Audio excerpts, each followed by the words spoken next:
আসসালামু আলাইকুম এভরিওয়ান, কেমন আছেন সবাই? আশা করছি সবাই খুব ভালো আছেন। আজকে আমি তৈরি করে দেখাবো Eid special chicken vegetable chowmein.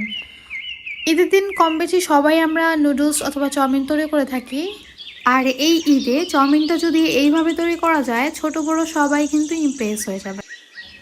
এটা দেখতে যতটা আকর্ষণীয় দেখাচ্ছে, খেতে কিন্তু তার চাইতেও বেশি মজার। ঘরোয়া উপকরণ দিয়ে খুবই সহজভাবে এই রেস্টুরেন্ট স্টাইলের চাউমিনটা তৈরি করতে পারবেন। চাউমিনটা তৈরি করার জন্য আমি প্রথমেই একটি সস তৈরি করে নেব। আর এজন্য আমি এখানে টমেটো সস নিয়ে নিচ্ছি আর নিয়ে নিচ্ছি চিলি সস। আমি এখানে টোটাল 1 কাপ পরিমাণ সস তৈরি করব, আর এজন্য আমি টমেটো সসটা একটু বেশি পরিমাণে নিয়েছি আর নিয়ে নিয়েছি চিলি সস, আর তারপর দিয়ে দিয়েছি একটু ভিনেগার। এখন দিয়ে দিচ্ছি একটু সয়া সস। এই সসটা তৈরি করার জন্য সবচেয়ে বেশি দিতে হবে টমেটো সস আর তারপর চিলি সস, আর সয়া সস সিরকা এটা আপনারা 2 চা চামচের মতো ইউজ করবেন। এখন এটাকে খুব ভালো করে মিশিয়ে নেব, আর এই সসটা দিয়ে আমি নুডলসটা তৈরি করব। নুডলস সিদ্ধ করার জন্য আমি এখানে পানিতে একটু তেল দিয়ে দেবো আর দিয়ে দেবো একটু লবণ। পানিটা যখন ফুটে আসবে তখন আমি নুডলসটা ছেড়ে দেবো। আমি এখানে এগ নুডলস নিয়েছি আর এটা বাজারে কিনতে পাওয়া যায়। আমি একটু মোটা দেখে নুডলস কিনে নিয়েছি যাতে করে চাউমিনটা দেখতে সুন্দর হয়। আর আপনারা কখনো চাউমিন সিদ্ধ করার সময় ভেঙে দিবেন না, তাহলে কিন্তু এটা দেখতে সুন্দর লাগবে না। এটা এভাবে ছেড়ে দিলে আস্তে আস্তে নরম হয়ে পুরোটাই পাতিলের মধ্যে চলে যাবে। যেহেতু নুডলসটা একটু মোটা, তাই এটা একটু সময় নিয়ে সিদ্ধ করতে হবে। নুডলসটা সিদ্ধ হয়ে গেলে আমি এটা পানি ঝরিয়ে নেব।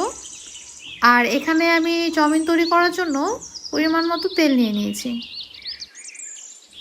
এখন স্লাইস করে রাখা মাংস দিয়ে দেবো 1 কাপ, আর এই মাংসটাকে আমি সয়া সস, একটু কর্নফ্লাওয়ার আর আদা রসুন বাটা দিয়ে ম্যারিনেট করে রেখেছিলাম। এখানে একটু লবণও দিয়েছিলাম, তাই এখন আর লবণ দিচ্ছি না। মাংসটা একটু ভেজে নেব। কিছুক্ষণ মাংসটা ভেজে এখন আমি দিয়ে দেব গাজর 1 কাপ আর দিয়ে দেব বরবটি 1 কাপ। গাজর আর বরবটিটা আমি সমান করে কিন্তু কেটে নিয়েছি, মানে লম্বা এটা দুটোটাই সমান ছিল। আর এই দুটো সেদ্ধ হওয়ার জন্য আমি এখানে একটু লবণ দিয়ে দিচ্ছি। এখন দিয়ে দিচ্ছি 1 চা চামচ পরিমাণ সাদা গোলমরিচ গুঁড়ো এবং কালো গোলমরিচ গুঁড়ো, দুইটা একসাথে মিশিয়ে নিয়েছি। আর দুইটা মিশিয়ে আমি 1 চা চামচ পরিমাণ দিয়েছি। আমি এখানে হালকা একটু পানি দিয়ে দিচ্ছি।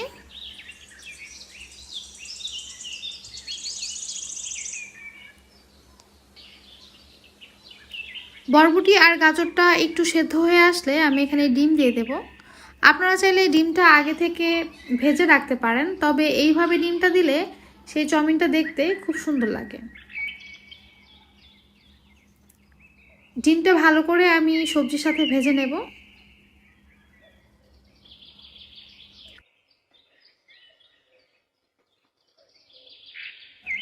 এখন দিয়ে দেব কিউব করে রাখা পেঁয়াজ আর ফালি করে রাখা কাঁচামরিচ।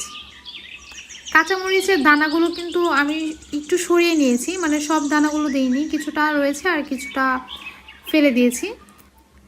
এ পর্যায়ে সব কিছু একসাথে একটু সটে করে নেব। চাউমিন তৈরির ক্ষেত্রে সবজি কিন্তু সম্পূর্ণ সেদ্ধ হওয়া লাগে না, এটা হাফ সেদ্ধ হলেই হয়, অথবা আপনারা 80% সিদ্ধ করতে পারেন। কারণ গাজরটা কিন্তু কাঁচাই খাওয়া যায়, আর বরবটিটা বেশি সেদ্ধ করলে এটার স্বাদ কিন্তু চেঞ্জ হয়ে যায়। সব কিছু একটু সর্টে করে আমি এখন দিয়ে দেবো লাল ক্যাপসিকাম।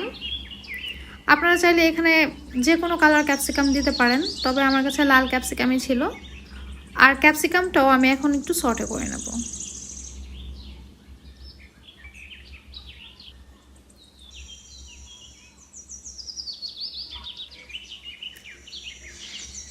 এই পর্যায়ে আমি দিয়ে দেব সেই তৈরি করে রাখা সস। আমি এখানে পুরো 1 কাপ সস দিয়েছি।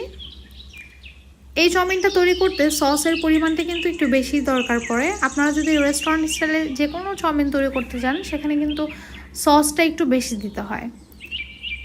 এখন এর মধ্যে আমি দিয়ে দেবো সিদ্ধ করে রাখা নুডলস।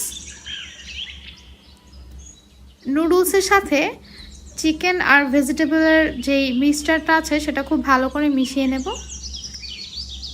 এটা একটু ভালো করে নেড়ে চেড়ে মিশিয়ে নিতে হবে। আর এটা কিন্তু মেশালেই চুলা থেকে নামানো যাবে না, এটাকে একটু কিছুক্ষণ চুলার মধ্যে রেখে তারপর সুন্দর করে নেড়েচেড়ে দিতে হবে, এতে করে এটা স্বাদ বেড়ে যাবে। যখন নুডলসটা সম্পূর্ণ তৈরি হয়ে যাবে আমি এখানে একটু বাটার দিয়ে দিচ্ছি, বাটার দিয়ে এটা একটু ঢেকে দেব যাতে নুডলসের মধ্যে বাটারের স্মেল চলে আসে। আর এখন এটাকে গরম গরম পরিবেশন করব। প্রিয় দর্শক, দেখতেই পাচ্ছেন নুডলসটা দেখতে কতটা সুন্দর হয়েছে।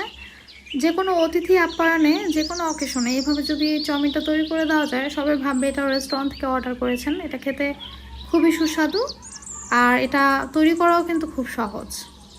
আশা করছি আমার রেসিপিটি আপনাদের খুব ভালো লেগেছে। ভালো লেগে থাকলে আমার চ্যানেলটা অবশ্যই সাবস্ক্রাইব করে যাবেন।